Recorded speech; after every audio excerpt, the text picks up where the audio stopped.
Omiyo kwaweyo chien mokwongo wanyalo kwayo sirikal mar piny owacho ka wadwa ni wasave economy wae weche moko political wae weche moko ni sirikal moro cha ema notimo kama ema notimo kama sani gin dweche 14 manyiso ni almost 25% of the time magisebedo e sirikal.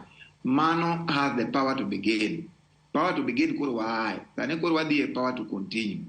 Onego wabed ni the economic policies ma koro wakawo waseng'iyo offices gi, waseng'iyo kaka sirikal ringo, waseng'iyo kaka economy ringo. Gimoro amora man wasingo ma ok timre wabedo jadieri wawach ni ma is not realizable, ma is realizable.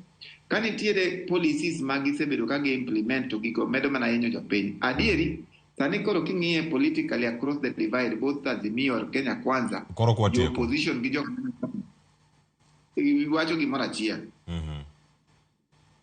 Gima giotemo wacho ni economy dhi marach. Kendo ibiro yudo kata ka legislatures ma align to Kenya Kwanza temo wacho ni adieri wach mar mafuta ni onego wareview mondo mi obed gimoro achiel manyalo konyo jo Kenya. Omiyo kade an machiegni gi president dak temo jiwe ni owinje it jok moko kata ka ok odwa winjo jok maboyo to winje jaka legislatures mondo mi onyise ni kama koro wakawo ni migawo mwakawo gi to gin gi migawo maber kendo ok gidhi konyo economy. Erokamano. Watieko koro. Economy ok ni maber ahinya. We must take up measures mwarinji ni agego mondo wadok back on track. Wachalo jok mapuro to pod wapuro puotho waro. Wawekeyo kama onego wapur.